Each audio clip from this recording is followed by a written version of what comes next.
வணக்கம். உங்கள் ரமேஷ் ஓம் பேசிட்டு இருக்கேன்.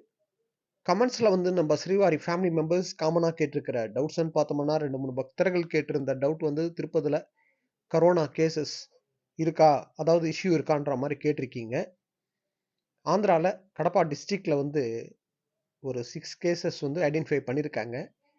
கடப்பா ஹாஸ்பிட்டல்லேருந்து திருப்பதி ஸ்விம்ஸ் ஹாஸ்பிட்டல், அதாவது டிடிடி ஹாஸ்பிட்டலுக்கு ஒரு 4 பேஷண்ட்ட கூட்டிட்டு வந்திருக்காங்க.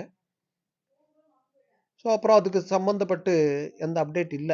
அந்த 6 கேஸஸ் இருக்கு. அலர்ட்டா இருங்கன்ற மாரி தான் தெலுங்கு நியூஸ் பேப்பர்லலாம் கூட வந்தது. இன்னைக்கு ஸ்டேட்டஸ் பார்த்தோம்னா, அதுக்கு சம்மந்தப்பட்டு எந்த அப்டேட்டும் கிடையாது. ஓகேங்களா? நெக்ஸ்ட் ஒரு பக்தர் கேட்டிருந்த டவுட் வைகுண்ட ஏகாதசி, அதாவது சொர்க்கவாசல்ன்றது இந்த வருஷம் எப்போ இருக்குன்ற மாரி கேட்டிருக்கீங்க. இந்த வருஷமான்னு பார்த்தோம்னா, டிசம்பர் 20ஆம் தேதி வைகுண்ட ஏகாதசி.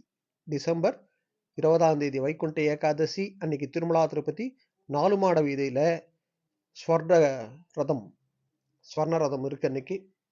ஸோ வைகுண்ட ஏகாதசின்றது டிசம்பர் 20ஆம் தேதி வருது. ஸோ அன்னையிலேருந்து எத்தனை நாள் சொர்க்கவாசலுக்கு அனுமதி இருக்கும் என்ற அப்டேட் எல்லாம் அந்த ஷார்ட் பீரியட்ல தான் நம்மளுக்கு டிடிடி அனௌன்ஸ்மெண்ட் கொடுப்பாங்க. டிடிடி அனௌன்ஸ்மெண்ட் கொடுத்தப்புறம் நான் சொல்கிறேன். ஆனால் இங்கே டேட்டுன்னு பார்த்தோம்னா டிசம்பர் 20ஆம் தேதி வருது வைகுண்ட ஏகாதசி. ஓகேங்களா? நெக்ஸ்ட் ஒரு பக்தர் கேட்டிருந்த doubt below 1 year baby darshan. Below 1 year baby தர்ஷனுக்கு ப்ரொசீஜர் என்னான்னு கேட்டிருக்கீங்க. அதுக்கு எந்த புக்கிங் எல்லாம் கிடையாது. பிலோ 1 இயர் பேபி தர்ஷனம் பண்ணுறது குழந்தையோட அம்மா அப்பா. ஓகேங்களா? ஸோ டைரெக்டாக நீங்கள் சவுத் மாடா ஸ்ட்ரீட் இருக்குது, சுபுதம் என்ட்ரின்னு இருக்கும் போர்டு. அங்கேயே சவுத் மாடா ஸ்ட்ரீட் ஸ்டார்டிங்லேயே பார்த்தோம்னா, அதாவது 4 மாட வீதி, சவுத் 4 மாட வீதியில் பிரிட்ஜ் மேலே பக்தர்கள் தர்ஷனத்துக்கு போயிட்டு இருப்பாங்கல்ல, அதுக்கு முன்னாடியே பாருங்கள், அங்கேயே லெஃப்ட்லேயே இருக்கும். அங்கே ஸ்டெப்ஸ் ஏறி போனோம்னா அங்கே சுபுதம் என்ட்ரி இருக்குது. அங்கே குழந்தையோட பர்த் சர்டிஃபிகேட் எடுத்துக்கோங்க. பேரண்ட்ஸ் உங்களது ஆதார் கார்டு எடுத்துட்டு காலையில் ஒரு 11 மணிலேருந்து சாயந்தரம் 6 மணி வரைக்கும் பக்தர்களுக்கு அனுமதி இருக்கும் இந்த பிலோ 1 இயர் பேபி தரிசனம் பண்ணுறது. ஸோ இதுக்கு எந்த புக்கிங்கும் கிடையாது, நீங்கள் டைரெக்டாகவே போகலாம். ஓகேங்களா? அதாவது திருமலா ஃபெஸ்டிவல் டேஸ் அந்த பீரியடில் இந்த தரிசனம் பண்ணுறது இருக்காது. ப்ரிவிலேஜ் தர்ஷனுக்கு வரும் இது. ஸோ பிரம்மோற்சவம், இந்த வைகுண்ட ஏகாதசி, இது போல் ஸ்பெஷல் டேஸில் பிலோ 1 இயர் பேபி தரிசனம் பண்ணுறது இருக்காது. ஓகேங்களா?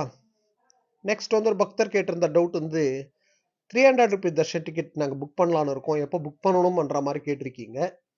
இங்கே இன்னைக்கு ஸ்டேட்டஸ் பார்த்தோம்னா செப்டம்பர் வரைக்கும் ஆன்லைன் புக்கிங்ன்றது முடிஞ்சு போச்சு.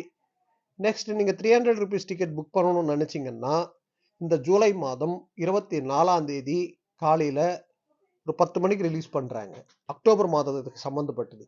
நீங்கள் அதில் புக் பண்ணலாம். ஓகேங்களா? ஸோ இன்னைக்கு ஸ்டேட்டஸ் படி பார்த்தோம்னா 300 ருபீஸ் தர்ஷன் டிக்கெட் நீங்கள் புக் பண்ணுறதுக்கு இருக்கிற ஆப்ஷன் அக்டோபர் மாதத்துக்கு சம்மந்தப்பட்டது. இந்த ஜூலை 24ஆம் தேதி ரிலீஸ் பண்ணுறாங்க காலையில் 10 மணிக்கு. அதில் புக் பண்ணிக்கோங்க. ஓகேங்களா? நெக்ஸ்ட் ஒரு பக்தர் கேட்டிருந்த டவுட் எஸ்எஸ்டி டோக்கன் இல்லாமல் திருமலாக்கு போக முடியாதா, அதாவது தர்ஷனத்துக்கு போக முடியாதான்ற மாதிரி டவுட் கேட்டிருக்கீங்க. எஸ்எஸ்டி டோக்கன் வாங்கிக்கிட்டு தான் தர்ஷனத்துக்கு போகணும்ன்றது கிடையாது. அப்படின்னு ஒரு ரூல் எல்லாம் இல்லை. எஸ்எஸ்டி டோக்கன்ன்றது ஒன் ஆஃப் தி ஆப்ஷன். நம்மளுக்கு ஆன்லைனில் புக் பண்ணுறோம்ல, அப்படி இல்லைன்னா எஸ்எஸ்டி புக் பண்ணுறோம், எஸ்எஸ்டி டோக்கன்ன்றது டைரெக்டாக வாங்குகிறோம். ஸோ இது போல் ஒரு ஒன் ஆஃப் தி ஆப்ஷன் தான் எஸ்எஸ்டி. நீங்கள் எந்த டோக்கனும் வாங்காமல் எந்த புக்கிங்கும் பண்ணாமல் டைரெக்டாக போனால் கூட எந்த டோக்கன் இல்லாமல் போகிற தரிசனம் பண்ணுறது இருக்குது. ஓகேங்களா? நீங்கள் அதில் போகலாம். ஆனால் வீக்கெண்ட்ஸில் மேக்ஸிமம் எந்த டோக்கன் இல்லாமல் போகிற தரிசனம் பண்ணுறது அவாய்ட் பண்ணுங்கள். வீக் டேஸில் வர அப்படின்னா மேக்ஸிமம் டோக்கன் வாங்கிக்கிட்டு தரிசனத்துக்கு போகிறதுக்கே பிளான் பண்ணிக்கோங்க. ஓகேங்களா? ஸோ இது போல் திருமலா திருப்பதி அப்டேட்ஸ்க்காக சப்ஸ்கிரைப் பண்ணி வச்சுக்கோங்க. ஓகே, நெக்ஸ்ட் அப்டேட்டில் மீட் பண்ணுவோம்.